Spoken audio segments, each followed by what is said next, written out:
नमस्कार. नमितो योगी थोर विरागी तत्वज्ञानी संत, तो सत्कविवर परात्पर गुरु ज्ञानदेव भगवंत. स्मरणतयाचे होता साचे चित्ती हर्ष नमावे, म्हणून वाटते पुनः पुन्हा ते पावन चरण नमावे. अनन्य भावे शरण निघावे, अहंकार सांडून झणी टाकावी तयावरून या काया कुरवंडून. आणि पहावे नित्य तेजोमय ते रूप, सहज साधनी नित्य रंगुनी भावे मग तद्रूप. ज्ञानेशाला नमिता झाला श्री सद्गुरूला तोष, वरदहस्त मस्तकी ठेवून देई मज आदेश. भगवंताची कृपा असल्याचाच हा मोठा योग आहे की आपण ज्ञानेश्वरीला पुन्हा एकदा अभ्यासाला सुरुवात करतो आहोत. आत्ता आपण जे ज्ञानेश्वरी महात्म्य ऐकलं आपल्या ग्रुपवरती, त्याचं तुम्हाला ऑडिओ मिळेल किंवा त्याचं लिरिक मिळेल, म्हणजे मग तुम्हाला ते उद्या म्हणता पण येईल त्यांच्याबरोबर आपल्या मनातल्या मनात. आपण ज्या ज्ञानेश्वरीच्या अभ्यासाची सुरुवात करणार आहोत, पहिल्याच सुरुवातीला असं होतं ना की आपल्याला ह्याच्यातून काय मिळणार आहे. फलश्रुती आधीच सांगितली असली की माणूस काम करायला सिद्ध होतो. त्याच्यातली पारमार्थिक फलश्रुती तर आहेच की आपण भगवंत चरणी लीन होऊन जातो. अगदी खरं आहे, आपल्या ज्ञानामध्ये वाढ होते आणि आपण ज्या मुक्तीचा मोक्षाचा विचार ह्या नरदेहामध्ये आल्यावर करावा असं जे की आहे, त्याच्यामुळे त्याच्यासाठी लागणारं जे आपलं आचरण आहे त्या आचरणाचं पण शुद्धीकरण होतच होतं. हा झाला पारमार्थिक फलाचा भाग. पण आपण काही प्रापंचिक माणसं, सांसारिक माणसं, तर नुसत्या या पारमार्थिक फलश्रुतीकडे बघून काही आपण ग्रंथाचा अभ्यास करूच असं काही नाही. त्यामुळे लौकिक असं काही आपल्याला मिळेल का ज्ञानेश्वरीच्या अभ्यासाने, असं कोणी आपल्याला विचारलं तर अगदी खात्रीपूर्वक सांगूया की जे काही हवं आहे ते मिळेल. इतकंच काय, जे की ऑलरेडी मिळालेलं आहे ते टिकेल. जरा आधार वाटला ना, मग हरकत नाही ज्ञानेश्वरीचा अभ्यास करायला. असं हे पारमार्थिक आणि लौकिक दोनही अर्थाने फलप्राप्ती होणारा हा ग्रंथ आहे. आणि दुसरं म्हणजे अश्वमेध यज्ञाचं जे फळ मिळतं ना, तसं फळ ज्ञानेश्वरीच्या अभ्यासाने मिळेल असं खात्रीपूर्वक आपल्याला व्यासांनी सांगितलेलं आहे. असा सगळा विचार काय मिळेल ते कळल्याशिवाय आम्ही काही हल्ली करत नाही. आम्ही कलियुगातली मंडळी आहोत. आम्हाला अमुक केलं तर अमुक पाहिजे किंवा ते मिळणार असेल तरच आम्ही करू असं आमचं आहे. त्यामुळे सुरुवातीलाच सांगून टाकलं की आपण पाऊल टाकलेलं आहे ते अगदी योग्य ठिकाणी टाकलेलं आहे असं मानायला मुळीच हरकत नाही. आपण सगळे मिळून याचा अभ्यास करणार आहोत. असं म्हटलं जातं की वेद अनंत आहेत आणि या अनंत वेदांमध्ये त्या वेदांचं एवढं सगळं अनंत असणाऱ्याचा अभ्यास कसा करणार.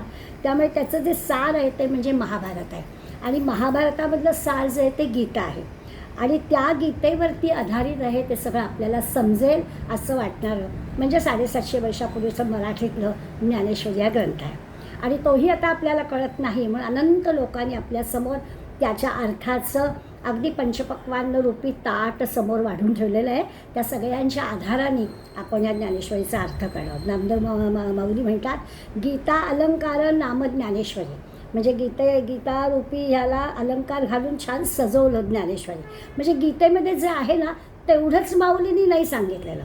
गीतेमध्ये जे आहे त्याला अलंकार धारण करून आणखीन छान लावण्य रूप केलं आणि आपल्यापुढे ज्ञानेश्वरी मांडलेली आहे. ते तर आपल्याला वारंवार लक्षात येईलच की 700 श्लोकांसाठी एवढे श्लोक आहेत. एकेका शब्दावरती माऊलींनी अनंत ओव्या लिहिलेल्या आहेत आणि त्यामुळे ते असं अलंकृत आपल्यासमोर लावण्य वाढवणारं असं गीतेचं स्वरूप येणार आहे. जशी आहे तशी गीताने सांगितली. पण एक श्लोक आणि त्याचा अर्थ त्या अर्जुनाला ठीक होतं हो, पण तुम्हा आम्हाला असं खूप स्पष्ट करून खूप चांगलं आपल्याला समजता आहे ना, समोरचा श्रोता कसा आहे असं पाहून माऊलींनी आपल्यासाठी हे केलेलं आहे. सौंदर्य तिचं वाढवलेलं आहे आणि आपल्याला ते समजेल असं केलेलं आहे. का अर्थाने ज्ञानेश्वरी हा गीतेचा साज आहे असं म्हणायला आपल्याला हरकत नाही. ज्ञानेश्वरी ही सामान्य कवीनी केलेली नाही आहे. ज्ञानेश्वर जे आहे ते असे सामान्य कवीनी आपलं रटफ केलं, चारोळ्या केल्या अशा प्रकारचं हे नाही आहे. तर ते प्रत्यक्ष पांडुरंग आहेत. ज्ञानेश्वर माऊली हे प्रत्यक्ष पांडुरंग आहेत. अवतार पांडुरंग नाम ठेविले ज्ञानी असं आपण आरतीत म्हणतोच. तर नाम ठेविले ज्ञानी म्हणजे काय, तर ते स्वतः प्रत्यक्ष पांडुरंगाने ज्ञानेश्वर माऊलींचा अवतार घेतलेला आहे आणि आपल्यासमोर हे पाठवलेलं आहे. म्हणजे जेणे गीता उपदेशिली ती ही विटेवरी माऊली, ते विटेवरची माऊलींनीच आपल्याला हा गीतेचा उपदेश केला आहे असा अंतःकरणामध्ये भाव ठेवून आपण ज्ञानेश्वरीचा अभ्यास करणार आहोत. आता ज्ञानेश्वर माऊली ही तसं म्हटलं तर बहुभाषिक संत कवी, 56 भाषेमध्ये त्यांनी ग्रंथ लिहिला असा उल्लेख आहे. आता आपण 56 पाहिलेत असं पण कदाचित असेल. म्हणजे कितीही अनंत असा त्याचा अर्थ. आता माऊली तर महाराष्ट्रातल्या आणि मग त्यांनी 56 भाषेत केलं असं म्हटलं, याचा अर्थ काय? तर याचा अर्थ असा आहे की त्यानंतर गेल्या 750 वर्षात या ज्ञानेश्वरीचा असा काही प्रचार प्रसार झाला की आपल्या भारतातल्या सगळ्या भाषांमध्ये त्याचा अनुवाद झालेला आहे. सगळ्याच्या सगळ्या भाषा, मराठीतली ज्ञानेश्वरी पण सगळ्या भाषांमध्ये तिचा अनुवाद झाला असं आपल्याला दिसतं. तसं गहिनीनाथांचा शिष्य निवृत्तीनाथ आणि निवृत्तीनाथांचे शिष्य ज्ञानेश्वर माऊली सर्व ठिकाणी म्हणजे ज्ञानेश्वरीमध्ये अनंत ठिकाणी यांनी सांगितलेलं आहे की मी नाही, मी टिटवी नावाचा छोटासा पक्षी आणि त्याची अंडी समुद्रामध्ये वाहून जातात. त्यामुळे तो म्हणतो की मी आता करणार, या समुद्रामध्ये माझी अंडी नेलेत ना, मी हा सगळा सागर उपसणार. आता हे कसं शक्य आहे? तर टिटवी पक्षी तो किती, त्याची चोचती किती, त्याच्यात पाणी वाहणार ते किती, आणि सागरच्या सागर तो उपसणार आणि आपली अंडी मिळवणार, हे कसं शक्य आहे? माऊली म्हणतात मी तसं आहे की मी हे सगळं गीतेमध्ये जे आहे ना ते सगळंच्या सगळं इतका आपल्याकडे तो कमीपणा माऊली घेतात आणि आपल्यासमोर ग्रंथ लिहितात. कारण हे सगळंच आहे ते माझे सद्गुरू निवृत्तीनाथ आहेत, त्यांनी केलेलं आहे. मी फक्त भारवाही असं जे म्हणतात तसा आपल्याकडे अगदी अत्यंत कमीपणा घेऊन माझ्याजवळ टिटवीसारखंच बाहेरजवळ तेवढं कर्तृत्वच आहे, पण निवृत्तीनाथाने ते मला दिलेलं आहे असं म्हटलं आहे. साधारणपणाला धर्मक्षेत्र कुरुक्षेत्र सुरू व्हायला 84 ओव्यांची प्रस्तावना आहे. मी तुम्हाला विनंती करीन, आज देवयानी आणलीच आहे ज्ञानेश्वरी, ज्याला शक्य आहे त्यांनी का आपली पारायण प्रत जवळ ठेवली तर आपल्याला त्या ओव्यांचा अर्थ कळायला जरा सोपं जाईल. मोठा ग्रंथ आणला तर आणायला नेला तर असं होईल, परंतु आपल्या घरात असाल तर आपण टेबलवरती ज्ञानेश्वरी काढून ठेवा, म्हणजे मग आपल्याला त्या प्रस्तावनेच्या ओव्यांमधल्या इतकं माऊली बारकाईने वर्णन करा. आज आपण फक्त 20 ओव्यांचा अभ्यास करणार आणि त्या पहिल्या 20 ओव्यांमध्ये गणेशाचं वर्णन केलेलं आहे. गणेश हे काय आहे? त्या गणेशामध्ये आपण गणेशाची मूर्ती पाहिल्यावर आपल्याला तिचं जे सगुण रूप दिसतं तसंच माऊलीला दिसलं, पण माऊलींना आपल्यापेक्षा अधिक काहीतरी वेगळं दिसलं. सगळा जो काही आपला परंपरा सगळी वेदांपासूनची जी सगळी परंपरा आहे ती वेदशास्त्र पुराणं ही सगळी माऊलींना त्या गणेश रूपात दिसली आणि त्याचं वर्णन माऊली करणार आहे. त्यामुळे आपल्याला एक एक ओवीचा एक एक शब्दाचा पण अर्थ बघायला लागणार आहे. प्रत्येक चांगलं काम सुरू करताना आपल्याकडे मंगलाचरण करण्याची पद्धती आहे आणि तसंच ज्ञानेश्वरीचं सुद्धा मंगलाचरण केलेलं आहे. महाराजांनी, ज्ञानेश्वर महाराजांनी ग्रंथाच्या आरंभीच गणेशाला वंदन केलं. अगदी विनम्र अभिवादन करून म्हटलं की पहिल्याच ओळीवर आपल्याला सगळ्यांना ती ओवी पाठ आहे. ओम नमोजी आद्या वेद प्रतिपाद्या जय जय ससंवेद्या आत्मरूपा. आणि मग शब्द माहिती आहेत आपल्याला, पण त्या सगळ्या शब्दांकडे आपण पाहिलं की अरे म्हणजे काय? आद्या, प्रतिपाद्या, स्वसंवेद्या, आत्मरूपा म्हणजे काय? असे प्रश्न आपल्या मनात निर्माण होतात आणि त्या सगळ्याचं स्पष्टीकरण आपल्याला या सगळ्यामध्ये हळूहळू मिळत जाणार आहे. ओंकाराचा उच्चार आहे. ओंकार हाच कसा परमात्मा आहे. आपला दुसरीकडे 17व्या अध्यायाचा अभ्यास चालला आहे, तिथे ओम तत्सद यांनी सुरू केलेलं काम आणि यांनीच संपलेलं काम हे कसं भगवंताचंच असतं, यासाठी भगवंताने किती छान आपल्याला गीतेमध्ये सुद्धा ओमचं महत्त्व सांगितलं आहे. ते पुन्हा आपल्याला येणार आहे. आद्या याचा अर्थ जे आधी म्हणजे जे होतंच, या सगळ्या विश्वाच्या अगोदरपासून जे आहे त्याला आदी किंवा आद्या असं म्हटलं आहे. त्यामुळे ते जगा सर्वांचं मूळ, सर्वांच्या आधी असणारं त्याला आद्या म्हणायचं. ओंकार हे पण मंगलवाचक आहे.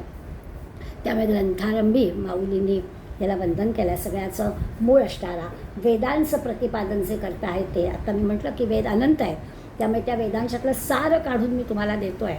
त्यामुळे ते प्रतिपाद्य वेदांनी केलेला प्रतिपाद्य विषय म्हणजे वेदांमध्ये सांगितलेलंच मी तुम्हाला सांगणार आहे असं ते सांगतात. आणि जय जय स्वसंवेद्या असं पण म्हटलेलं आहे. आता ग्रंथारंभी हे सगळं सांगण्याचं कारण असं आहे की हा जो आत्मरूपी ओंकार आहे, जो आदी आहे, स्वसंवेद्य आहे, त्याचा जय जयकार मी करतो आहे असं सांगितलं म्हणजे खऱ्या अर्थाने मंगलाचरण झालं. आणि मग या इथून पुढे त्या देवाला, त्या परमात्म्याला म्हटलं तूची गणेशो सकलमती प्रकाशो म्हणे निवृत्ती दासू अवधारी जोजी. पुढल्या ओवीमध्ये अर्ध्या चरणामध्ये सगळं करून टाकलं त्यांनी. म्हणजे सकलमती प्रकाशो पण म्हटलं की सगळ्यांच्या बुद्धीला प्रकाश देणारा तू गणेश आहेस. त्या गणेशाचं नावही घेतलं, गणेशाचं मोठेपण सांगितलं आणि पुन्हा सद्गुरूंचं पण एका अर्ध्या चरणात मोठेपण सांगितलं. म्हणे निवृत्ती दासू माझं काही नाही. निवृत्तीदासांनी असं म्हटलं आहे की हा जो गणेशू आहे हा सगळ्यांच्या मतीला प्रकाश देणारा आहे आणि हे तू अवधानपूर्वक आहे. सगळीकडे अवधानी शब्द येणार आहे बरं का आपण ज्ञानेश्वरीचा अभ्यास करताना. अवधान द्यायचं, अवधानी लक्ष देणारा तो कसा आहे तर तो गणेशा तूच आहेस, बुद्धीला प्रकाश देणारा असा आहे. आणि मग इथून पुढे त्याच्या सगळ्या रूपाचं वर्णन माऊली करतात. ते म्हणतात हे शब्द ब्रह्म अशेष तेची मूर्ती सुवेश जेथ वर्णवपू निर्दोष मिरवित असे. शब्दब्रह्म म्हणजे वेद आणि शब्दब्रह्म अशेष. अशेष म्हणजे संपूर्ण, शेष नाही, काही शिल्लकच ठेवायचं नाही, सगळंच्या सगळं. म्हणजे ज्या वेदांना अगोदर अनंत म्हटलं ते सगळंच्या सगळं, त्या वेदांमधलं सगळंच्या सगळं म्हणजे ते संपूर्ण वेद हीच तुझी मूर्ती आहे. आणि कशी आहे तर सुवेश, अत्यंत उत्तम, फार सुंदर मूर्ती, सुरेश अशी मूर्ती आहे.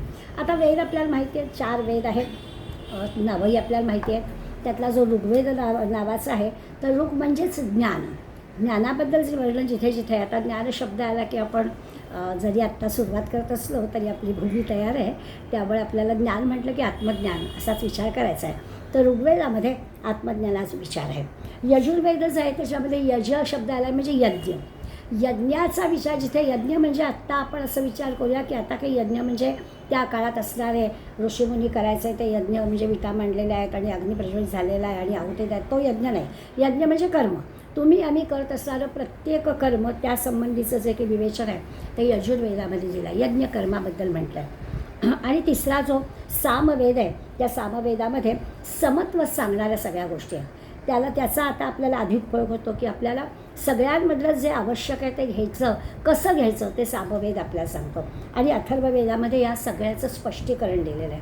अशा 4 वेदांचा विचार ते सांगतायत की सगळ्याच्या सगळ्या त्या वेदांचा अभ्यास काय म्हणजे गणेशाची मूर्ती पाहिली, सुवेश धारण केलेली, अत्यंत लावण्यपूर्ण आणि असं अलंकारित अशी गणेशाची मूर्ती डोळ्यासमोर आणली तर ती कशी आहे तर ती 4 वेदांनी अलंकृत केलेली मूर्ती आहे असं ते आपल्याला सांगतात. एका अर्थाने असं निःशेष, निर्दोष, काहीही शिल्लक नसणारं. म्हणजे आता ह्याच्यापेक्षा आणखीन काहीतरी सौंदर्य वाढण्यासाठी करावं लागेल असं काहीच नाही आहे. असं काही सौंदर्य आहे म्हणजे आपल्या भाषेतच बोलायचं झालं तर आपण मॅचिंग करताना हे गळ्यातलं छान दिसेल का, हे गळ्यातलं छान दिसेल असं आपण काहीतरी तुलना करतो. इथे तुलनेला वावच नाही आहे. जे केलं आहे ते असं आहे की ते संपूर्ण सौंदर्य त्या गणेशाच्या मूर्तीमध्ये साहित्याच्या आधाराने, वेदांच्या आधाराने ते दिलं आहे. पुढे म्हणतात स्मृती त्याचे अवयव देखा अंगिक भाव तेथ लावण्याची ठेव अर्थशोभा. स्मृती हे त्याचे अवयव आहे. श्रुती, स्मृती, पुराण असं सगळं वर्णन करतो. श्रुती स्मृती जर शब्दावरून सुद्धा आपल्याला अर्थ कळेल. पूर्वीच्या काळात काही छापील म्हणजे कारखाने नव्हते, प्रेस नव्हत्या, त्यामुळे आपल्याला ते सगळं पाठांतराच्या आणि मौखिक पद्धतीनंच पुढल्या पिढीला द्यावं लागायचं. त्यामुळे श्रुती म्हणजे ऐकून गुरु शिष्यांच्या मार्फत गुरूंनी सांगायचं आणि शिष्यांनी ऐकायचं आणि त्यामार्फत हे ज्ञान पुढे पुढे यायचं. आणि स्मृती म्हणजे आठवून, जसं आपण रामरक्षा रोज म्हणतो, ती बुधकौशिक ऋषींना आपोआप स्वप्नामध्ये आली आणि तरी जागा झाल्यावर तरी ती लिहून काढली असं वर्णन आपल्याला वाचायला मिळतं. तर अशा ज्या गोष्टी आहेत त्या श्रुती आणि स्मृती आपल्याला कळतं, आठवून लिहिलेल्या किंवा ऐकून आपण पाठ केलेल्या, अशा सगळ्या हे काय आहेत तर हे गणेशाचे अवयव आहेत.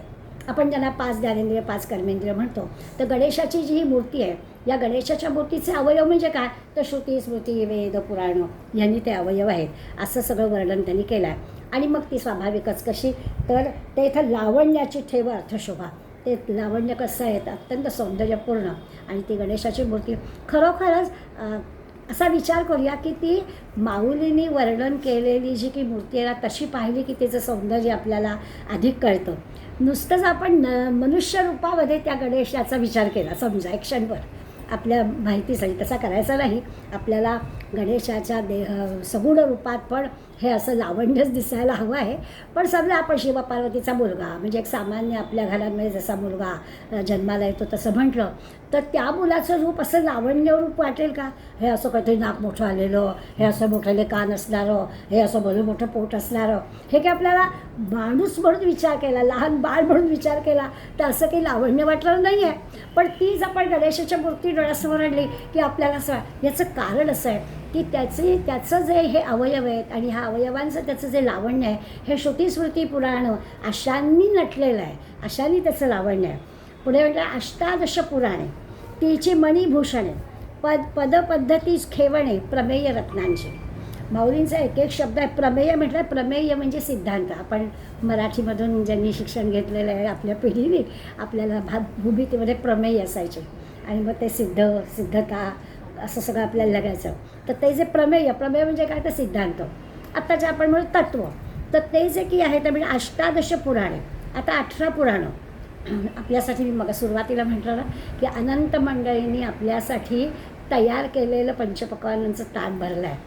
शंकर अभ्यंकरांचं पुस्तक काढलं की अष्टादश पुराणं लगेच ते आपल्याला सांगून टाकतात 18 पुराणं कुठली, आणि सांगतात पण अशा काही कल्पने की कुठल्या अक्षराची कुठली दोन. म्हणजे एक ब्र म्हटलं की ब्रह्मवैवर्त आणि ब्रह्मांड असे 3 पुराणं येतात, किंवा व म्हटलं तर विष्णू, वामन, वराह, वायू अशी 4 पुराणं येतात.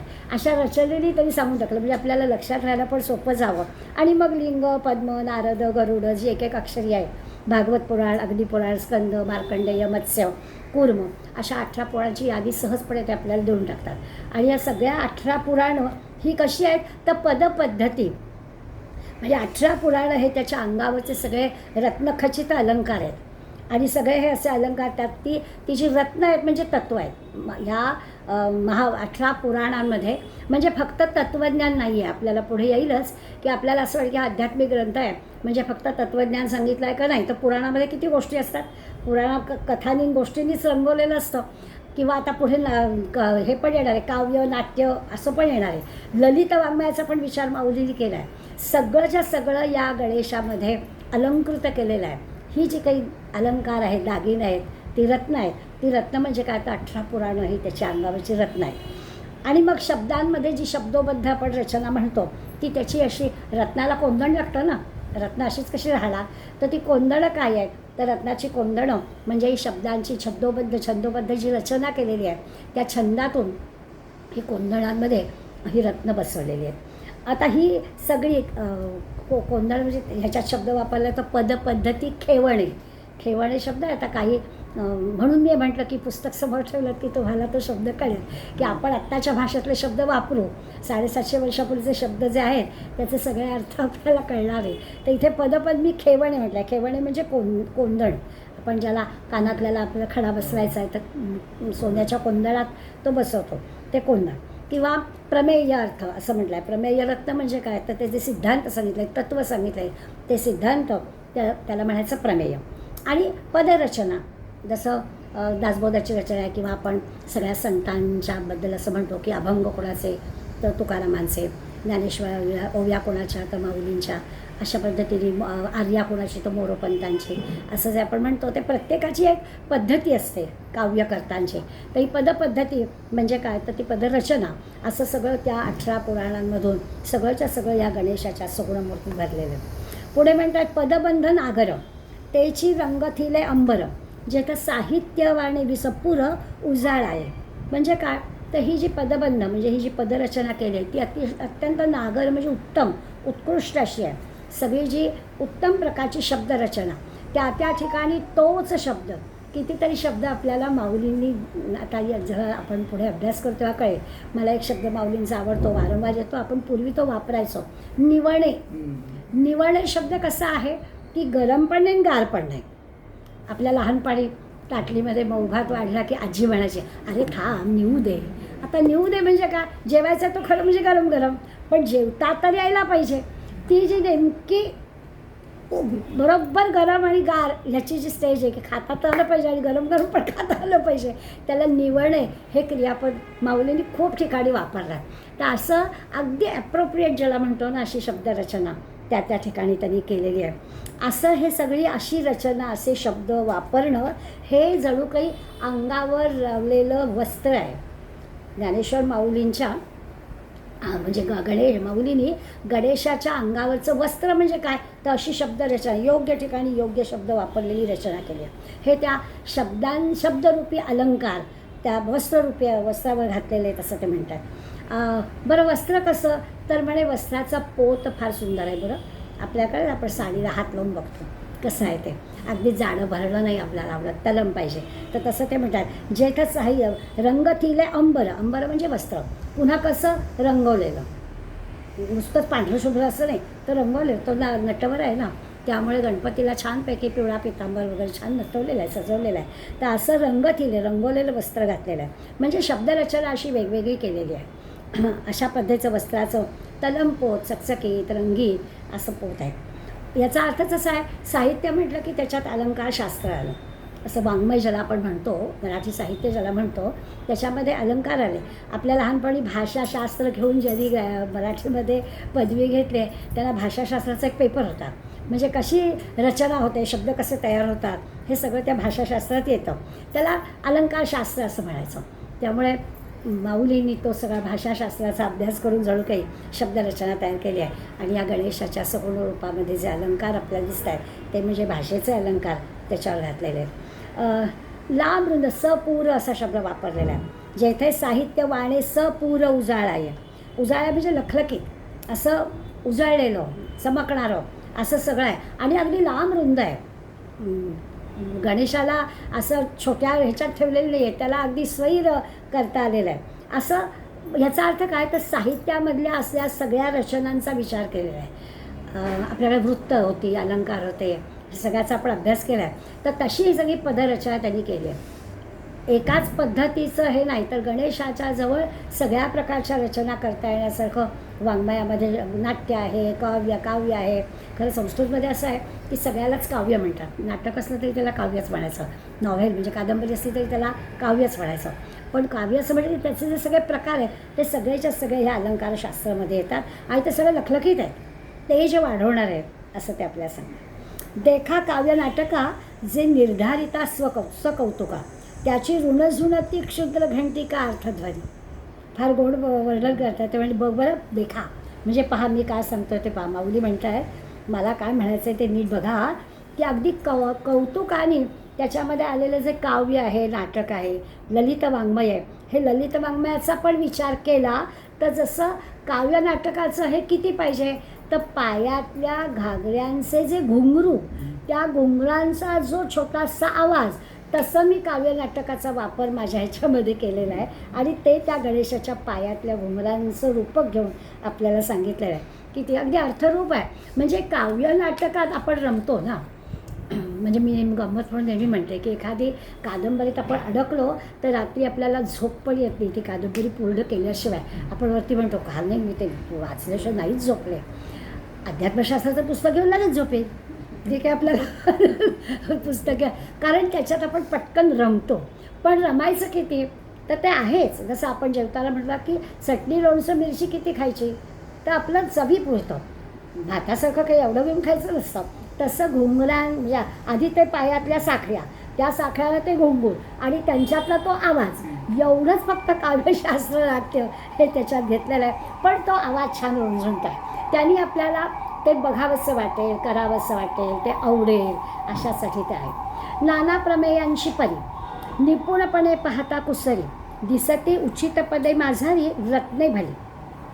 मग असे आपल्याला प्रमेय शब्द गेला आहे की जे सिद्धांत आहेत, जे तत्त्व आहेत, ती तत्त्व कशी आहेत तर अत्यंत निपुणपणे म्हणजे नीटसपणे, अगदी व्यवस्थितपणा, नीटपणानं ती आपल्याला सांगितलं आहे.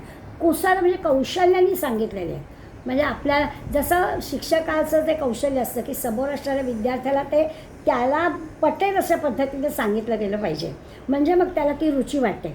तसं ते म्हणतात की कौशल्याची हे तुमच्यासमोर मांडणे, नीटपणे पाहिलं तर त्या सगळ्या सिद्धांताची, त्या सगळ्या तत्त्वांच्या प्रकारांनी उत्तम उत्तम स्थळे या गणेशाच्या रूपामध्ये तुम्हाला दिसते. म्हणजे म्हणायचं आहे त्यांना वेद, उपनिषद, पुराणं, श्रुती, स्मृती याचाच विचार करायचा आहे. पण ते सांगताना आम्हाला पुढे काय आहे, पुढे काय आहे असं कळावं, वाटावं, अभ्यासावं, याच्यासाठी ते वर्णन इतकं छान करतात की बघा बरं, हेच तत्त्वज्ञान, हेच सगळे सिद्धांत अशा पद्धतीने तुमच्यापुढे मांडलेले आहेत. सगळ्या रत्नांचा विचार केला आहे. ते इथं व्यासादिकांच्या मती तेची मेखला मिरविती, सोखाळपणे झळकती पल्लव सरका. पल्लव सरका म्हणजे पदराचा सोगा, पदर जसा मग आलेला असतो पण तसं. तर मला व्यासादिकांची बुद्धी ही कशी आहे तर ही गणेशाच्या कमरेला बांधलेली मेखल आहे. गणेशाच्या कमरेला बांधलेली मेखल, त्याचं वर्णन काय, ती म्हणजे बुद्धी व्यासांची. आपण आजच्या ह्याच्यामध्ये व्यासांच्या याचा विचार करणार आहोत. आपल्याला माहिती आहे त्या गोष्टीचा पुन्हा उल्लेख होईल की व्यासांनी एवढं हे केलं तर गणेशाला लेखक म्हणून बोलावलं होतं. आणि व्यास काय आणि गणेश काय दोघंही असे की दोघांनी एकमेकाला अटी घातल्या होत्या. येऊ आपण त्या कथेकडे नंतर.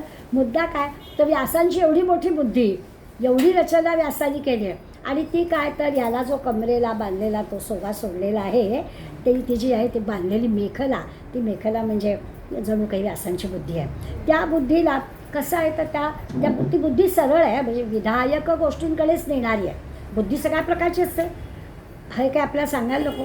तर त्या बुद्धीला सरळपणाने चोखाळपणे झळकती पल्लव सळका, पदराचा जो सोगा आहे तो कसा आहे, तर तो त्या बुद्धीला पदराच्या सोग्याप्रमाणे तो झळकतो आणि सरळ आहे, इकडे तिकडे पसरलेला नाही आहे. तो जो त्याचं मेखल आहे, ती मेखल अशी एखाद्या पदराच्या सोग्याप्रमाणे झळकते आहे. आणि ती काय आहे, ती व्यासांची बुद्धी आहे. आता दिसत आहेत गणेशाच्या सगुण रूपाचे सगळे अलंकार, त्याचे अवयव, असं सगळं आता जाणवत आपण. हात कसे, पाय कसे, बोटं कशी, हे पण आपल्याला कळणार आहे. पण त्याच्या आधी आपल्याला जे अलंकार दिसते, त्याचं जे बाह्य रूप दिसलं, ते कसं नटलेलं आहे ते आपल्याला माऊलीने सांगितलं. रेखा षड्दर्शने म्हणिते म्हणिपती, तेची भुजांची आकृती म्हणून विसंवादे धरिती आयुधे हाती. आता ते म्हणतात षड्दर्शन. आता षड्दर्शन म्हणजे 6 दर्शन आहेत. आपण साही 18 वगैरे वर्णन ऐकतो, ते आपल्या साही 18 म्हटल्यावर काय असेल असं वाटतं. तर 6 म्हणजे षड्दर्शन आहे, 18 म्हणजे 18 पुराणं, हे गृहीतच धरलेलं असतं. तसं इथे त्यांनी दिलं आहे की जी षड्दर्शन म्हणजे 6 शास्त्र आहेत, पातंजल, सांख्य, वैशेषिक, न्याय, पूर्वमीमांसा आणि उत्तरमीमांसा, अशी 6 षड्दर्शनं म्हटली जातात. तर ही षड्दर्शनं, आणि ती कशी आहे तर विसंवाद आहे. विसंवाद आहे म्हणजे भिन्न भिन्न, संवाद म्हणजे सुसंवाद अशा अर्थाने, विसंवाद म्हणजे भिन्न भिन्न अशी पहा, म्हणजे वेगवेगळी पहा. ती कशी आहे तर ती 6 हातांमध्ये 6 आहेत, जणू काही शस्त्र आहे. आता शस्त्र म्हटलं की ती धारदार असली पाहिजे, शत्रूला निक्काम करणारी असली पाहिजे, पण तसं नाही आहे. गणपतीच्या 6 हातामध्ये सगळीकडे अशी शत्रूला निक्काम करणारी शस्त्र, मोदक पण आहे, वरदहस्त पण आहे. त्यामुळे ती पण एका अर्थाने अशी परिणामकारक आहे. शस्त्राचा जो जसा परिणाम होतो शत्रूवर, तसा आपल्या माणसांवर परिणाम होतो वरदहस्ताचा. त्यामुळे निरनिराळी आणि अशी भिन्न भिन्न पद्धतीची 6 शस्त्र म्हणजे गणपतीचे 6 हात आहेत. जाता जाता 6 हात म्हटल्यावर मला अनुभवाला आलेला एक हे सांगते. मी शाळेत नोकरी करत होते तेव्हा एका मुलाने मला म्हटलं होतं की बाई, या गणपतीचे 2-2 वाढदिवस कसे असतात हो, माघात पण वाढदिवस करतो, भाद्रपदात पण करतो, बोर्ड लागलेले असतात, गणेश जन्म उत्सव, गणेश जन्म उत्सव. मुलांची हे बरोबर आहे की हा काय प्रकार आहे, 2-2दा गणेश जन्म, एकदा ठीक आहे ना वर्षातून. मला पण प्रश्न पडला, माझा पण काही अभ्यास नव्हता, मी काही पाहिलं नव्हतं, पण म्हटलं सांगते बाबा तुला, आज मी बघून सांगते. आणि मग लगेच घरी आल्यावर जेवण सुचेला, घरी काय आहे हा प्रकार, 2 जन्म काय आहे. आणि मग लक्षात आलं की प्रत्येक युगामध्ये गणेशाने जन्म घेतला आहे. गणेश पुराणामध्ये या सगळ्याची माहिती आहे. गणेशाचे 4 प्रकार, 4 युगामध्ये 4 वेळा त्यांनी जन्म घेतला आहे. सत्ययुगातला जो जन्म आहे तो कश्यप आदितींचा मुलगा विनायक, सत्यविनायक, तो आपण माघात उत्सव साजरा करतो, त्याला सत्यविनायक म्हणायचं. त्याचं वर्णन करतात, त्याला 10 हात होते आणि त्याचं वाहन सिंह होतं. 10 हातामध्ये आणि सिंह वाहन असल्यामुळे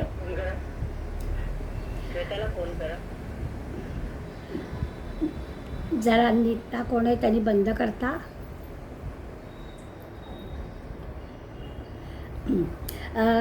देवांतक आणि नरांतक नावाचे राक्षस होते, त्यांना ठार मारण्यासाठी म्हणजे त्यांनी जो धुमाकूळ इथे घातला होता, त्याही गोष्टीकडे आपल्याला आज वेळ मिळाला आपण त्या गोष्टीकडे पण वळणार आहोत. कारण त्याची आजच्या काळासाठी आपल्याला गरज आहे की ज्या कारणासाठी गणेशांनी अवतार धारण केला, त्यावेळेच्या राक्षसांना ठार मारण्यासाठी नेमकं काय केलं कश्यप आदितीने. त्या कश्यप आदितींचा हा विनायक म्हणजे गणेशाचं रूप यांनी देवांतक नरांतकांना ठार मारण्यासाठी जे रूप धारण केलं तो माघातला सत्यविनायक त्याला आपण म्हणतो, तो आहे. म्हणजे सत्ययुगामध्ये जन्म घेतलेला गणेश. त्याचं रूप सगळं असं सगुण रूपातला गणेश, मूर्ती तीच आपण पूजा करतो, पण तो सत्यविनायक. दुसरा जो त्रेतायुगातला गणेश आहे तो शिवपार्वतीचा मुलगा आहे आणि त्याला मात्र त्याला मयुरेश्वर म्हणतो. त्याचं वाहन पण मयूर आहे.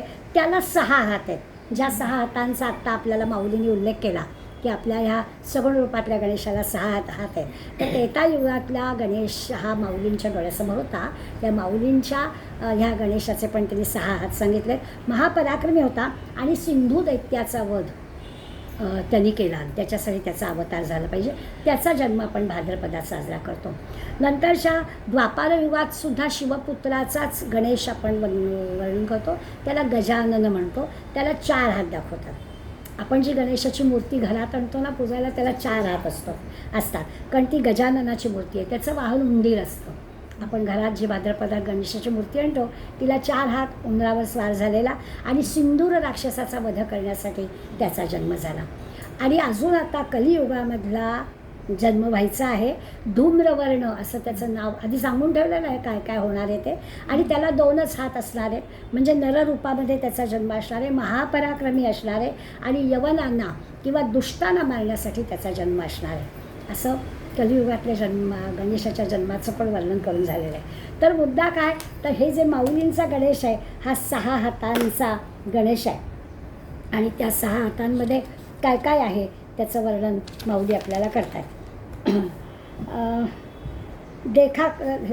नाना प्रमेयांची परी, हातांचं वर्णन चाललं आहे ना. तरी तरकू तोची फरशो. काय काय केलं तर आता हातामधलं वर्णन, एका हातात परशू आहे. तर परशू म्हणजे तर्कशास्त्र. आपल्या भाषेत ज्याला आपण लॉजिक म्हणतो, ते लॉजिक म्हणजे काय तर तो परशू आहे. आणि वेदांतशास्त्र हे पण त्याचं आहे. नीतिभेदू अंकुशू. नीतिभेदू म्हणजे न्यायशास्त्र. प्रत्येक ऋषींच्या वर एकेकाचं नाव आहे. आता हे जे न्यायशास्त्र ते गौतम ऋषींनी आपल्यापुढे आणलं. कपिल मुनींनी सांख्यशास्त्र आपल्याकडे आणलं. तर ह्या सगळ्या शास्त्रांचा विचार केला तर त्याच्या प्रत्येक हातामध्ये काय काय आहे. तर एका हातात फरशू आहे म्हणजे तर्कशास्त्र आहे. दुसऱ्या हातात न्यायशास्त्र आहे. तिसऱ्या हातात वेदांत आहे. आणि चौथ्या हातात मोदक मिळावे. चौथ्या हातात मात्र मोदक आहे. म्हणजे जरी शस्त्र धारण केलेत सगळ्या हातात असं सुरुवातीला म्हटलं असलं तरी सगळं काही मारण्यासाठीच आहे असं नाही. पुढे म्हटलं एके हाती दंतू, अर्धा तुटलेला दात एका हातात आहे. तोही शस्त्रासारखा वापर करण्यासाठी आहे. जो स्वभावतः खंडितो म्हणजे मुळातच, स्वभावतः म्हणजे मुळातच तो अर्धा आहे, अर्धा दात आहे. आणि बौद्ध मतसंकेतक वार्तिकाचा. आणि त्याचं वर्णन असं केलं की मुळातच अर्धा का, तर बौद्ध मत जे आहे ज्याला शून्यवाद म्हणतात, हा जो बौद्धांचा सिद्धांत आहे, वार्तिकाचा सिद्धांत त्याचा आहे, त्या वार्तिकाच्या व्याख्यानाने स्वभावतःच खंडित आहे. बौद्ध जो सिद्धांत आहे तो खंडित करून ज्यांनी टाकला त्याच्यासाठी तो दात पण रूपक म्हणून दाखवलेला आहे की ते मत खंडित केलेलं आहे. बौद्ध मतसुद्धा सगळ्यांची मतं त्या 6 हातामध्ये ते धारण केलेली आहे. असं हे गजाननाचं गणपतीचं रूप आहे. मग सहजे सत्कार वादू, तो पद्म करू वरदू, धर्मप्रतिष्ठा तो सिद्धू अभय असतो. आणि मग सत्कार वादू म्हणजे काय तर ब्रह्मविषयक वाद म्हणजे काय, आत्ता म्हटलं तो कपिल मुनींचा सांख्यवाद, आत्मज्ञानाचा, मोक्षाकडे घेऊन जाण्याचा आपल्या सगळ्या संतांनी जो अद्वैतवाद सांगितलेला आहे तो म्हणजे काय, तो हा मोक्ष देणार किंवा त्याला सत्कार बाहू असं त्यांनी म्हटलं की सगळ्यांचं कल्याण करणारा वरददायक असा हा आहे.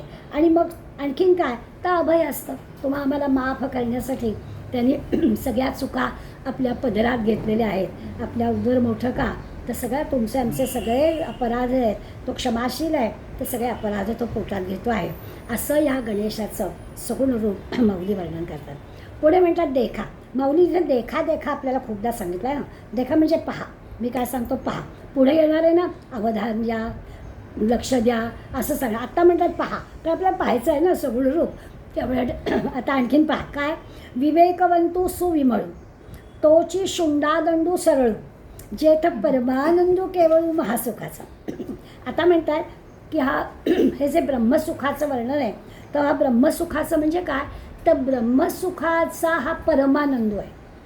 आनंदाचे जे काही वर्णन आहे, आपल्याला पण आनंद होतो ना, पण आपला आनंद ज्या कारणावर असतो ते कारण जितका वेळ असतं तितक्या वेळ आनंद असतो.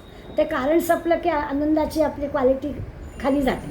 म्हणजे आपण नेहमी गमतीनं अनुभव घेतो की आवडला, अगदी छान आमरस वाटीभर खाल्ला, छान झाला, आणखीन घाल, 2 वाट्या खाल्ल्या, 3 वाट्या खाल्ल्या, पण 4थ्या वाटीला आपण आता भासं आता रात्री बघू परत, म्हणजे हवा आहे पण आता नंतर बघू, असं आपण म्हणतो. कारण तो जो आपला आनंद आहे तो आनंद असा परमानंदूकडे नेणारा नाही आहे. तो आनंद तिथपर्यंतच आहे. इथे जो आहे हा ब्रह्मानंदू मिळणारा आहे, तो आनंद ब्रह्मानंदू हा परमानंद आहे. तो कमी होतच नाही, वाढतच राहतो. तो इतका आनंद, त्याला त्यांनी परमानंद म्हटलं. की देखा विवेकवंतू सुविमळू तोची शुंडादंडू चळू जेथा परमानंदू केवळ महासुखाचा. असं महासुख परमानंद कुठे मिळतो तर ज्या ठिकाणी हे ब्रह्मसुख आहे आणि त्या ब्रह्मसुखातून हा परमानंद मिळतो. म्हणजे अगदी आता आध्यात्मिक ग्रंथाचा विचार केला तर जिथे आत्मा अनात्मा कळतो तिथे परमानंद आहे. जिथे मी म्हणजे देह आहे याचा विसर पडतो आणि माझं स्वरूप काय ते खरं कळतं, त्याचा जो परमानंद आहे तो परमानंद कधीच कमी होणार नाही. त्याचं वर्णन माऊली आपल्याला करतायत. असा विचार हा सरळ सोंडेचा सोट समजावा. म्हणजे आता गणपतीचं दर्शन घेताना सोंड दिसली की आपल्याला आत्मा परमात्मा आठवलं पाहिजे की मी म्हणजे देह नाही, मी म्हणजे आत्मा आहे, हे सांगण्यासाठी ती सोंड लक्षी लांबच्या लांब आपल्याला दाखवत आहे. तरी संवादू तोची दशनू जो समता शुभ्रवर्णू देव उन्मेष सूक्ष्मेक्षणू विघ्नराजू. संवाद आपल्याला शब्द कळतो आणि संवादामध्ये तो सुसंवादच असावा असं वर्णन आहे. वाद म्हटलं की वेगळं, अगदी वादविवाद म्हटलं की वेगळं, वितंडवाद म्हटलं की वेगळं. इथे त्यांनी सुसंवाद अशा अर्थाने तो संवादी शब्द वापरला आहे. तोची दशनू जो समता शुभ्रवर्णू. आता ह्याचा अर्थ संवाद करायचा म्हणजे पक्षपात असताच कामा नये. सगळे एकमतानंच जाणारी मंडळी हवी. तर गणेशाच्या या ठिकाणी सगळे सुसंवाद, सगळ्यांचं म्हणजे पक्षपात नाहीच, वितंडवाद तर नाहीच नाही, पण एकमेकांचं सगळ्यांचं एकमत असणारी सगळी मंडळी आहे. आणि तोची दशनू त्याचे हे सगळे दात दाखवले आहे, ते सगळे दशनू हे कसं आहे तर एकाच आहे, पांढरे शुभ्र चकचकीत लखलखीत असं दातांचं आहे. ते दात म्हणजे काय तर सुसंवाद साधणार आहे. जो समता शुभ्र वर्ण, आणखीन कसं तो दातांचा जो शुभ्र वर्ण आहे तो आपल्याला समता दाखवतो. दात सगळं एक असा तिरका वाकडा पाकडा असं आलं की चांगलं नाही दिसत, मग क्लिप लावायची, मग ते आत घ्यायचे, असं सगळं आपल्याला करावं लागतं. तर त्याचे जे आहेत ते कसे छान एका रांगेत सरळ असे जे आहे ते काय आपल्याला सांगतात, ते आपल्याला सुसंवाद सांगतात. गणेशाचे दात कसे आहेत तर आपल्या सगळ्यांमध्ये एक सुसंवाद असा आहे.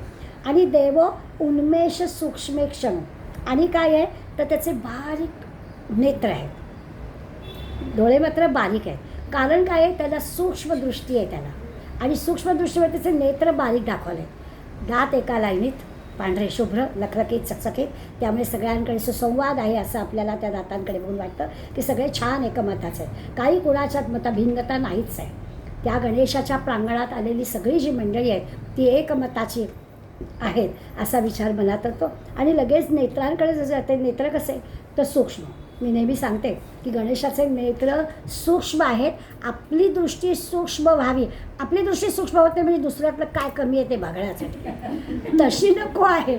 तर सूक्ष्मदृष्टी म्हणजे काय हे आपल्या लक्षात आलं पाहिजे की सगळं गणेशाची सूक्ष्मदृष्टी आहे. आपल्याला सूक्ष्मदृष्टी कळते. आपण सुद्धा बारीक डोळे केव्हा करतो, अगदी बाण मारायचं एका ठिकाणी लक्ष द्यायचं आहे की आपली नजर अगदी बरोबर तीक्ष्ण करतो, एक डोळा बारीक करतो आणि किंवा सुई ओवायची तर सुई ओताची बारीक नजर करतो.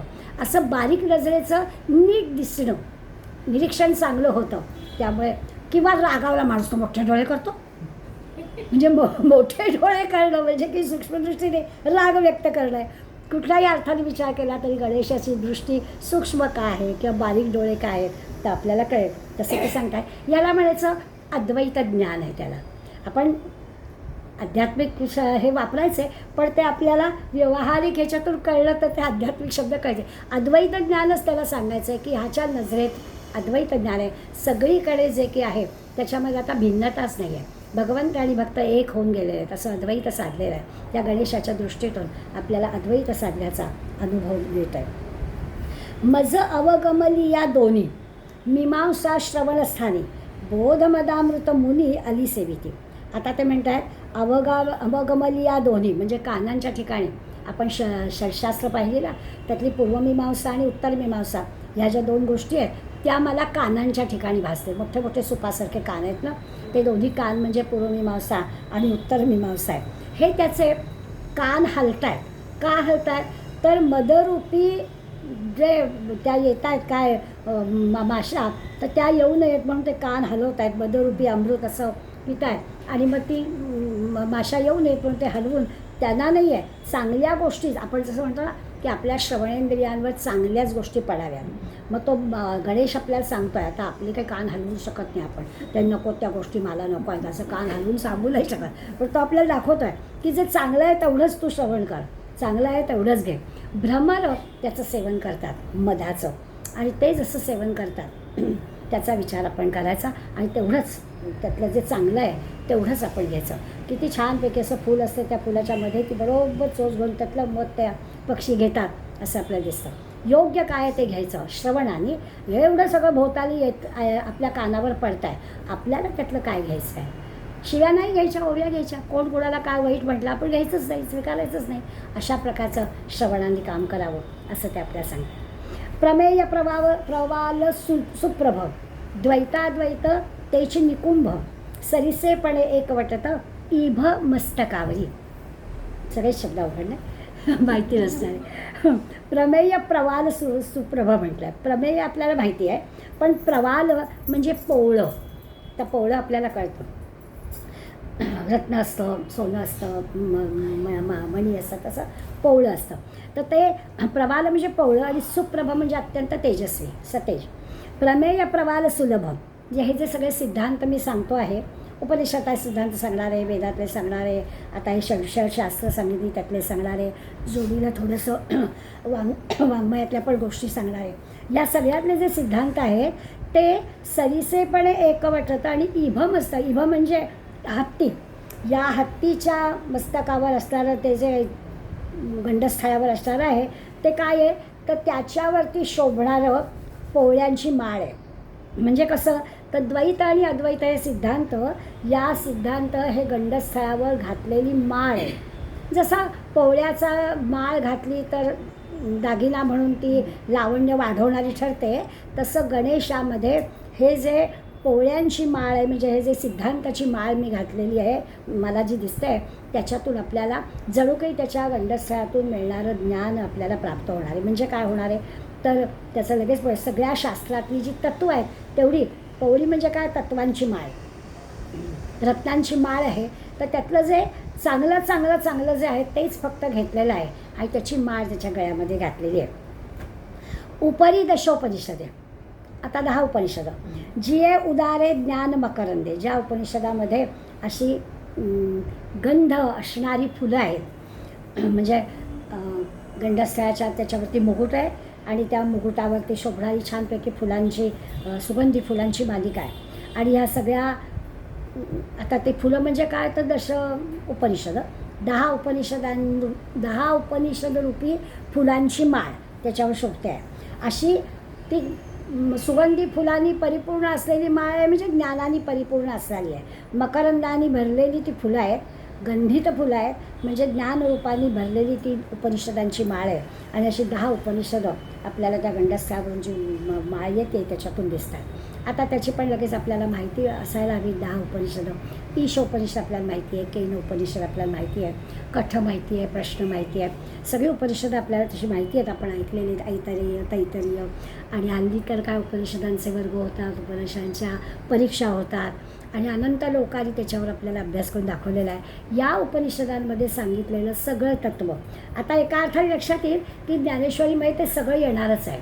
आपल्याला थोडं बरं वाटतं, म्हणजे वेगळ्या उपनिषदांचा अभ्यास नको करायला, एकातच सगळं मिळणार आहे. त्यामुळे त्या अर्थाने ज्ञान मकरंदाने ही ज्ञानेश्वरी भरलेली आहे असं ते सांगतात. आणि मग आपल्याला माहिती असा अकार चरण युगल, उकार उदर विशाल, मकार महामंडल मस्तकाकारे. या ओंकाराच्या रूपामध्ये गणेश कसा दिसतो तर ओंकाराचं अच्या जी मात्रा आहे ते म्हणजे त्याचे 2 पाय दाखवलेले आहेत, उकार मात्रा आहे त्याचं उदर दाखवलेलं आहे, आणि तिसरी मकारची मात्रा आहे ती त्याच्या मस्तकाचा वाटोळ्या मस्तकाचा आकार आहे.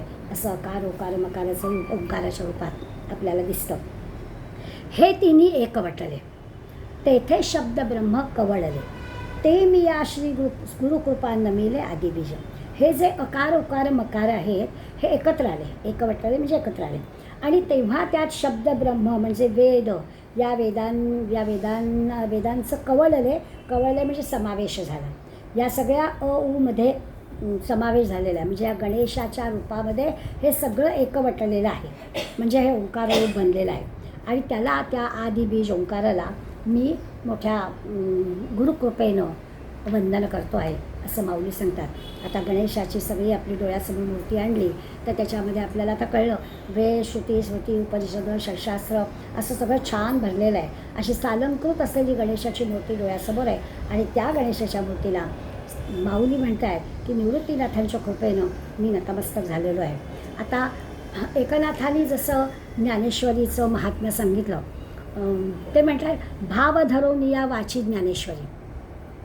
आज आपण 20 ओव्यांचा अभ्यास एवढ्यासाठी केला की आता आपल्या डोळ्यासमोर गणेशाची मूर्ती ह्या रूपामध्ये अशी पक्की होऊ नये. कारण आपल्याला पुढे शारदेचं स्तवन करायचं आहे, भाषेचं स्तवन करायचं आहे, खूप काही ऐकायचं आहे. पण एकदा ती मूर्ती आपल्या हृदयस्थ बसली की आपल्याला या सगळ्या शास्त्रांची एकवटलेली गणेशाची मूर्ती अशी पक्की झाली तर पुढल्या शुक्रवारपर्यंत आपण आपलं मन तयार होईल. त्याच्यासाठी जाता जाता हे जे की आत्ता आपण 20 ओव्यांमध्ये पाहिलं त्याच्यामध्ये सगळ्या संतांनी अगदी सारखंच कसं वर्णन केलं आहे. नाथ म्हणतात भाव धरोनिया वाची ज्ञानेश्वरी. अंतःकरणामध्ये भाव ठेवूनच ज्ञानेश्वरी वाचायची. आणि मग काय होईल, कृपा करील हरी तयावरी. अगदी नक्कीच भगवंत आपल्यावर कृपा करेल. भाव ठेवून ज्ञानेश्वरीचा अभ्यास केला तर भगवंताची कृपा झाल्याखेरीज राहणार नाही. स्वमुखे आपण सांगे तो श्री विष्णू. हे भगवान विष्णू स्वतःच्या मुखाने आपल्याला सांगतात. असा निरोप नाही पाठवलेला, ते स्वतः आपल्याला सांगतात की भाव ठेवून ज्ञानेश्वरी म्हणा. श्री गीता हा प्रश्न अर्जुनेसी. आणि हा गीतेमध्येच सांगितलेला भाग आहे. भगवान श्रीकृष्ण अर्जुनाला सांगतात भाव ठेवून वाचा की तुम्हाला त्याचा उपयोग झाल्याशिवाय राहणार नाही. तेची ज्ञानेश्वरी वाचे बदता साचे, भय कळी काळाचे नाही तया. एका जनार्दनी संशय सांडोनी, दृढधरी मनी ज्ञानेश्वरी.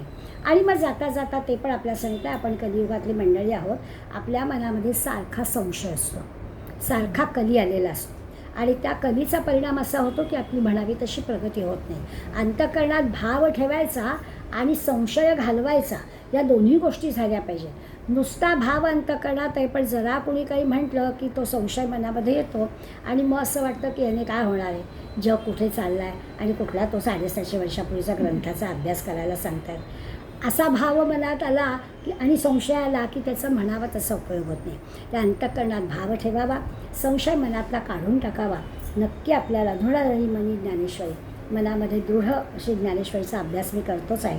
आणि त्याचा आपण अगदी सुरुवातीला लौकिक आणि पारमार्थिक दोन्ही फळ काय मिळणार ते सांगितलेलं आहे. जे हवं ते मिळणार आहे आणि जे आपल्याजवळ आहे ते टिकणार आहे. आता एवढ्या 2 गोष्टी मिळाल्या आणखीन काय पाहिजे हो. म्हणजे लौकिकाचा विचार केला तरीही ज्ञानेश्वरीचा अभ्यास आपल्याला फायद्याचा आहे असं नक्की आहे. दुसरं म्हणजे ज्ञानेश्वरी हा मंत्रग्रंथ आहे, नुसता आध्यात्मिक ग्रंथ नाही. मंत्राचं असं असतं, मंत्र पुन्हा पुन्हा म्हणावा लागतो. मंत्रग्रंथ आहे म्हणजे काय, तर ज्ञानेश्वरी श्रद्धेनं भावानी पुन्हा पुन्हा वाचावी लागते. अगदी नुसते शब्द जरी वाचले तरीसुद्धा व्हायचा तो छान परिणाम होतो. सातत्यानं मनन, सातत्यानं पठण, सातत्यानं वाचन केलं तर त्याचा उपयोग होतो. कारण तो मंत्रग्रंथच आहे. मंत्र जसा पुन्हा पुन्हा म्हणायचा, जप जसा पुन्हा पुन्हा करायचा, तसा ज्ञानेश्वरीचा अभ्यास पुन्हा पुन्हा करायचा आणि मंत्राचा परिणाम झाल्याखेरीज राहत नाही, हे आपल्याला खात्रीपूर्वक माऊली सांगतात. तसंच ज्ञानेश्वरीची आपण अनन्यभावे उपासना आराधना केली तर खऱ्या अर्थाने आपलं जे अंतर्वैभव आहे ते अंतर्वैभव आपल्याला अनुभवाला येईलच येईल. असं आहे की माऊलींना शब्दसृष्टीचं ईश्वर म्हटलं आहे. माऊलींच्याकडे आपली असं म्हटलं जातं की खरोखरच त्यांच्याजवळ अशी काही चफकर शब्दरचना, म्हणजे माऊलीला शब्दांसाठी आणावंच लागलं नाही. म्हणजे गमतीनं असं म्हणतात की माऊली एकदा त्या लिहायला बसल्या की शब्द असे रांग लावून बसायचे, मला घ्या मला घ्या, इतके शब्द रेडी असायचे. असं काय वापरू ह्याच्यासाठी. आपल्याला कसं 4 ओळी जरी काहीतरी व्हॉट्सॲपवर कोणाला तरी लिहायचे तरी आपल्याला डिलीटच करावं लागतं पुन्हा. तसं माऊलींचं होत नाही. माऊलींचे शब्द तयार आहे पण त्याला शब्दसृष्टीचं ईश्वर म्हटलं आहे. आणि हे सगळं त्यांच्याजवळ शब्दांचं प्रेमळ शस्त्र आहे. शस्त्रच आहे, योग्य तो परिणाम होतोच आहे. शस्त्राचा परिणाम तोच असतो ना. तर शब्दांचं शस्त्र त्यांच्याजवळ आहे, त्यामुळे त्याचा अगदी योग्य तो परिणाम होतोच होतो. हा जो सगळा 20 ओव्यांचा आज आपण अभ्यास केला तो वंदनपर आहे, गणेशाचं वंदन केलेलं आहे. आणि त्यामुळे विघ्नहर्ता गणेश किंवा विद्येची देवता गणेश या गणेशाच्या रूपाचा आपण विचार केला. आणि मग तुम्हा आम्हाला ज्ञानेश्वरीचा अभ्यास करणाऱ्या लोकांना रुचेल, पचेल, भावेल अशा पद्धतीनं त्यांना सगळं हे सांगायचं आहे. आणि म्हणून त्यांनी सुरुवात करताना गणेशाला वंदन केलं आहे की गणेशाच्या पुढे वंदन करून मी तुम्हाला आता माझ्या परीनं जे काही सांगणार आहे, ती विद्येची देवता म्हणून तिला वंदन करतो आहे की मला तिने विद्या द्यावी, ऐकणाऱ्याला पण त्यांनी मी काय सांगतो आहे ते समजण्याची बुद्धी द्यावी, असा एक अध्यात्मशास्त्राचा विचार करून त्यांनी ग्रंथामध्ये हा निर्देश केला. दुसरं असं की हे रूपक घेतलं होतं, आत्ता जे आपण वर्णन केलं ते गणेशाचं रूपक घेऊन सांगितलं आहे. त्याच्या सगळ्या अवयवांचं वेगळं श्रुती स्मृती उपनिषद षड्दर्शन वगैरे सांगितलं, किंवा अगदी बौद्ध मताचं खंडन करणारा तो वार्तिकांचाही उल्लेख माऊलींनी केला. त्यामुळे या सगळ्या गोष्टी त्यांनी आपल्याला दाखवून दिल्या. आकार उकार मकार पण सांगितलं, गणेशाचं जे काही ओंकाराचं रूप निर्देश केला जातो त्याचंही वर्णन केलं. ह्या सगळ्या ज्ञानेश्वरांनी सगळ्या ग्रंथाचा किंवा सिद्धांतांचा जो विचार केला आहे, उपनिषदांचा, वेदांचा वगैरे, हा सगळा करताना हे त्यांचं एक होतं की अध्यात्माचं वैभव त्यांना आपल्यासमोर मांडायचं आहे. त्या सगळ्या ग्रंथांचं ते वर्णन करतायत. सगळं वर्णन सिद्धांताच्या तत्वांच्या आधारे ते आपल्याला सांगणार आहे.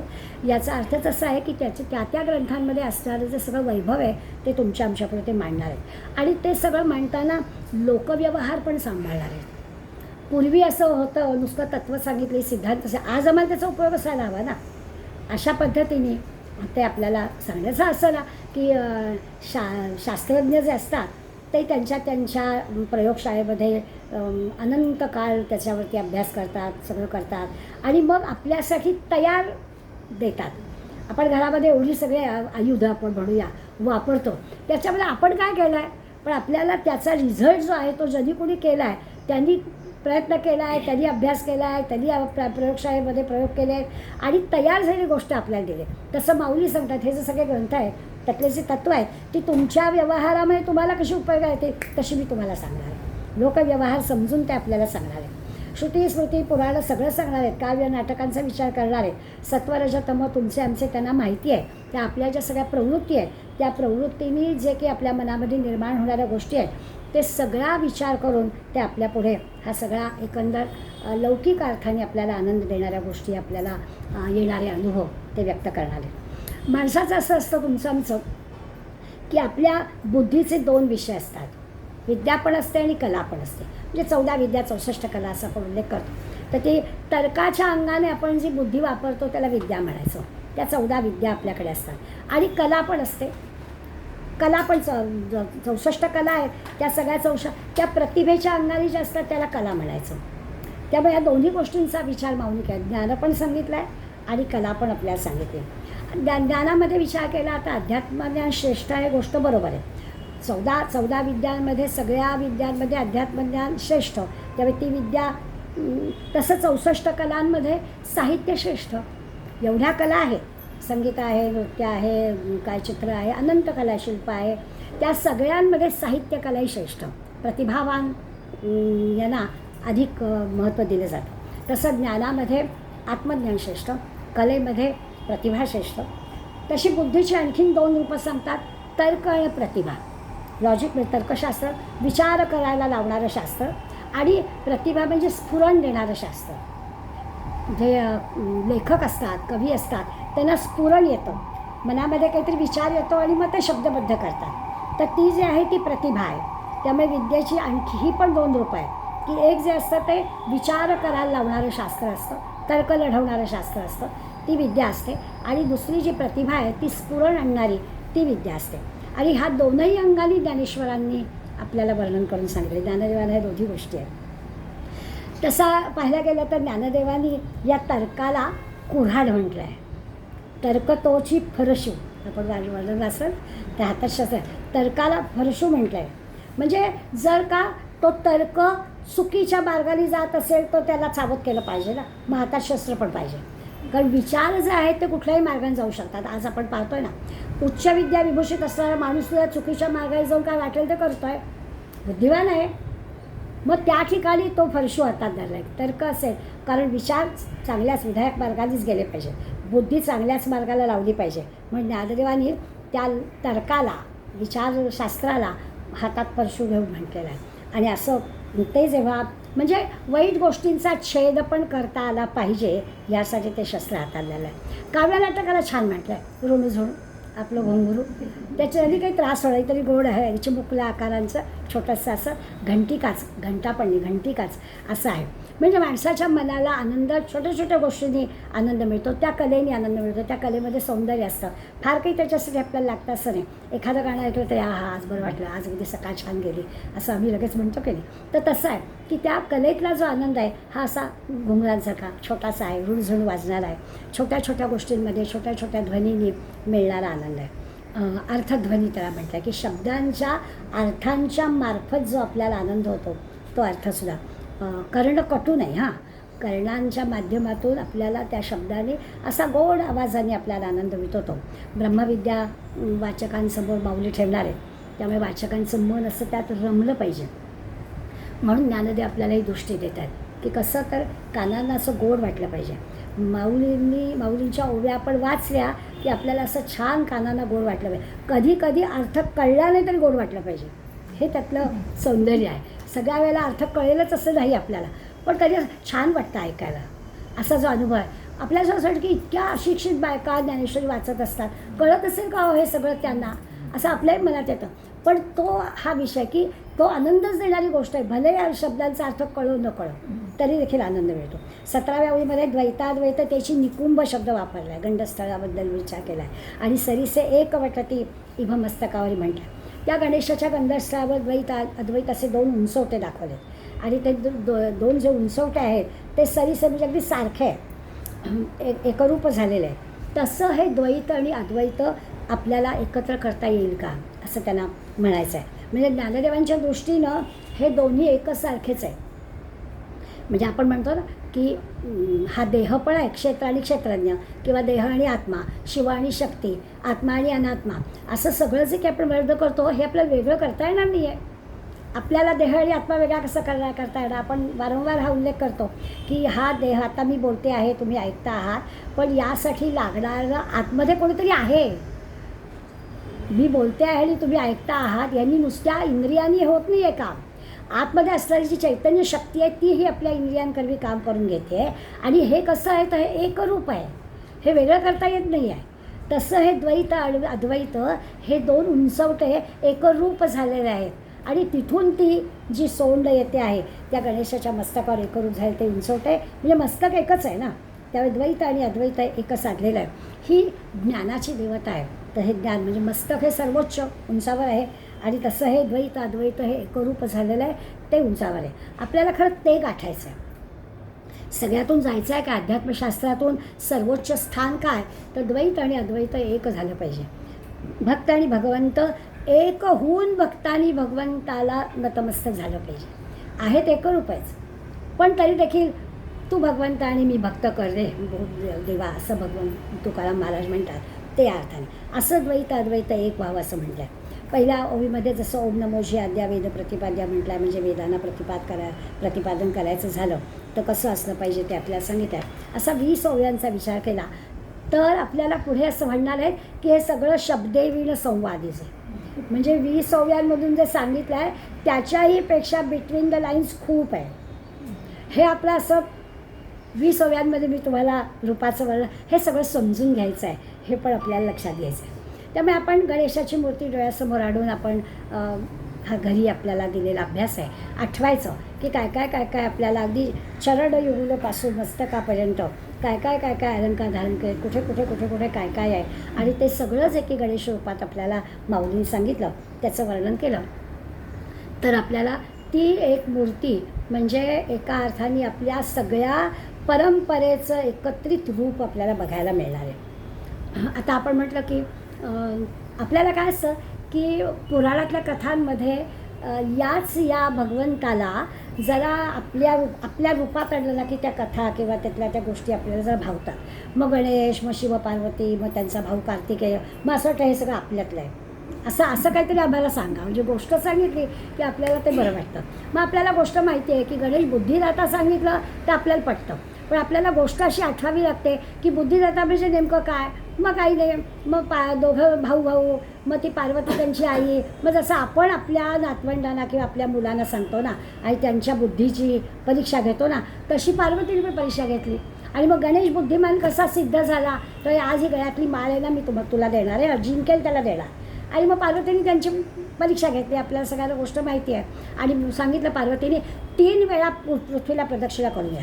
आता ती पार्वती आणि त्यांची मुलं म्हणजे ती काय अशी साधीसुधी असणार आहे की आपल्या जा बासुंद तलावाला फेरी मारून ये, असं नाही सांगितलं. पृथ्वीला 3 प्रदक्षिणा घालून ये. मग कार्तिकेय विचारा काय, त्यांनी लगेच वाहन घेतलं आणि चालू पडला. हा बुद्धिमान हा म्हणाला, आई म्हणजे माझं पृथ्वीच आहे, सगळं विश्व म्हणजे आईच आहे, विश्वमाता. तिला बसवलं छानपैकी आसनावर, पाटावर पार्वतीला आणि घातल्या 3 फेऱ्या पार्वतीला आणि झाली माझी पृथ्वी प्रदक्षिणा. मग मिळाली त्याला माळ गळ्यातली. तर असा बुद्धिमान गणेश, बुद्धिदाता गणेश असा आहे, त्याचं वर्णन आपल्याला करायला मिळतं. म्हणजे आता ह्या म्हटलं तर गोष्ट अगदीच मामूली, आपल्या लहान मुलांना सांगायला ठीक आहे. पण असं नाही, त्या कथेतून काय आहे तर आपल्याला योग्य पद्धतीनं कर्म करता आलं पाहिजे. नुसतं योग्य कर्म ते प्रयास कमी पडतील, त्रास कमी पडेल असं आपल्याला कर्म करता आलं पाहिजे. किंवा वेळेत ते झालं पाहिजे. बसला 3 फेऱ्या मारत, हा आला 5 मिनिटात, तर वेळेत झालं पाहिजे. आपल्याला कष्ट पण कमी पडले पाहिजेत, आपण सावध असलं पाहिजे, आपण कौशल्याने ते कर्म केलं पाहिजे. हे सगळं त्या बुद्धीमध्ये आहे गणेशाच्या, म्हणून त्याला हे जमलं. तर आपल्याला हे बघायचं आहे की गोष्ट ठीक आहे, पण आपण जे कर्म करतो ते कौशल. आपलं असतं ना, बायका खूप कुशल असतात. अचानक पाहुणा आला तर आपण ताट सजवतो की नाही, तर आपलं कौशल्य आहे. नसते अशी सोय, पण पटकन आपल्याला जमतं. अशा काही गोष्टी आपण करतो की त्या पटकन होणाऱ्या आणि पुन्हा ताट सजणाऱ्या, असं आपल्याला सुचतंच, आपोआप सुचतंच. ही जे की आहे, हे जे काही कौशल्य आहे ते आपल्या प्रत्येक कर्मामध्ये यावं असं ते आपल्याला सांगतायत. गोष्ट जर अशी असली तरी त्या गोष्टीतून नेमकं काय घ्यायचं आहे ते आपल्याला कळलं पाहिजे.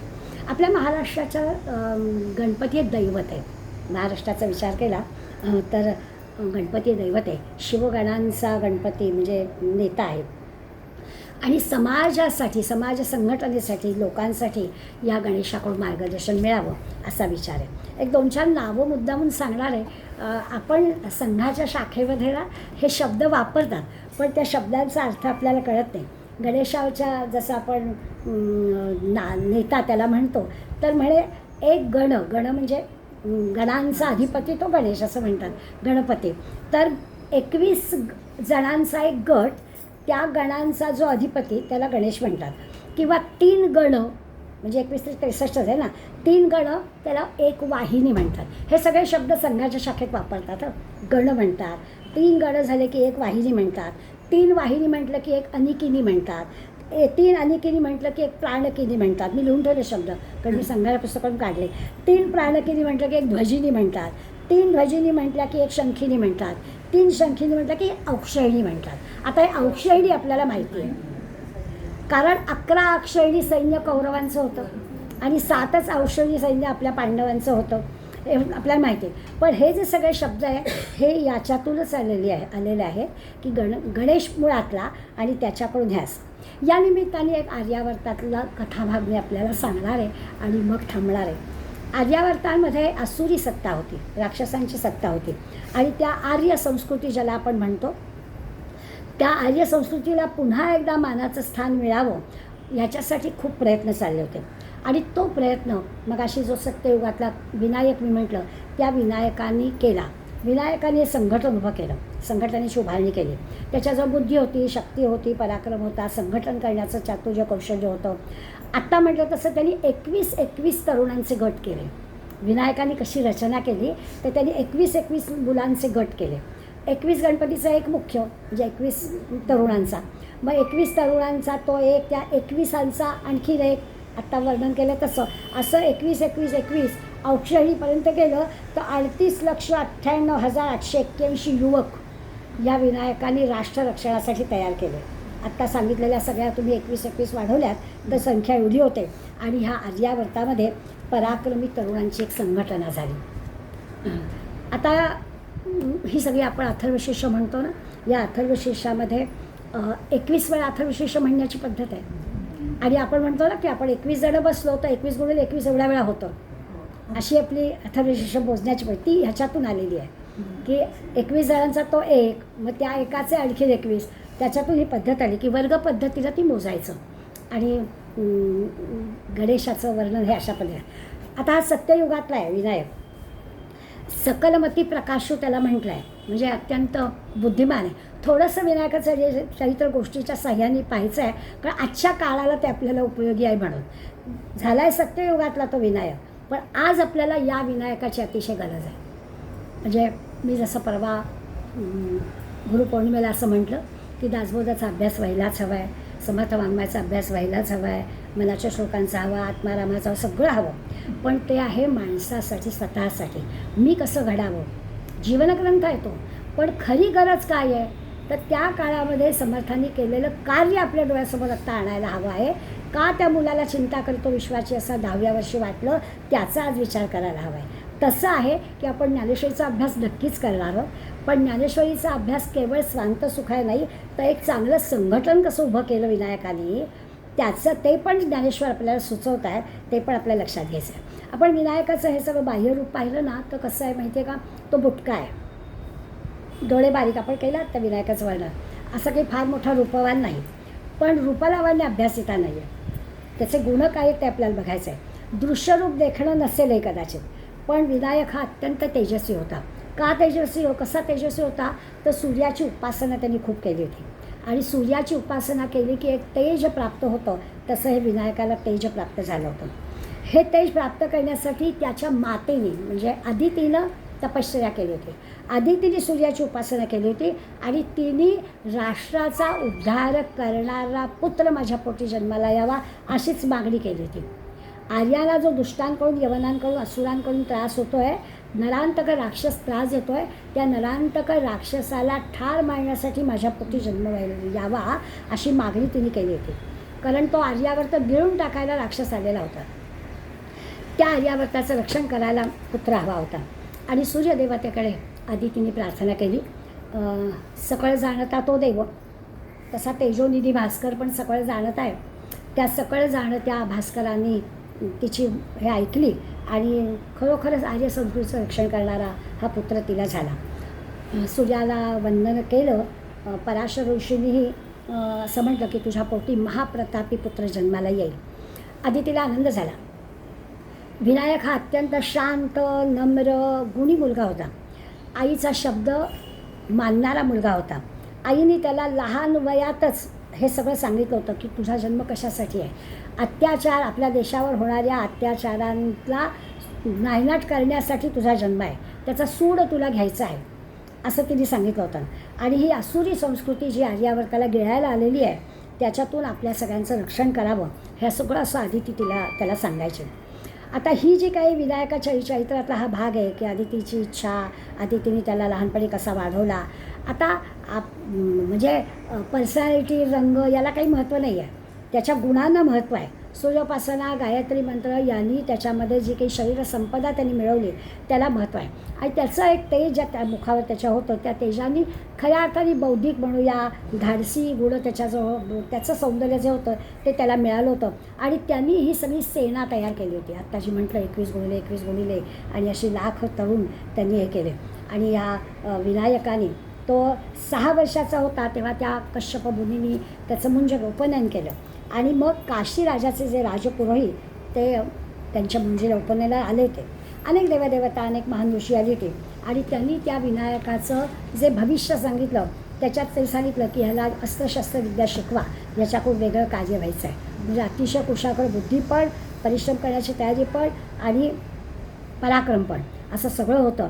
आणि या कश्यपांच्या आश्रमामध्ये जे विद्यार्थी होते त्या सगळ्या विद्यार्थ्यांचं नेतृत्व यांनी केलं.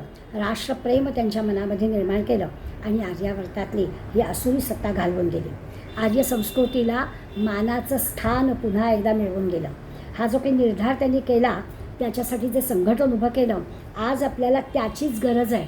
सगळ्या कथेकडे आता मी आत्ता जात नाही, परंतु आज आपल्याला त्याचीच गरज आहे. पुन्हा एकदा आपल्यामधला हा जो काही संघटकाचा विषय आहे तो पुन्हा एकदा वर यायला हवा आहे आणि आपल्याला पुन्हा एकदा संघटित आलो तरच आपल्याला आपल्यावर आत्ता आलेलं जे मोठं शत्रूचं आक्रमण आहे ते बाजूला करता येईल. त्या आक्रमणासाठी काही आपला वेळ खर्च करायला नको, ते आपण सगळेजण जाणता संघटित होणं महत्त्वाचं आहे. तर ज्ञानेश्वरीचा अभ्यास करता करता आपल्याला हाही विषय लक्षात घ्यायचा आहे की आपण आपल्यासाठी आणि समाजासाठी ज्ञानेश्वरीचा अभ्यास करतो आहे असं लक्षात घेऊया. पसायदान म्हणूया आणि थांबूया.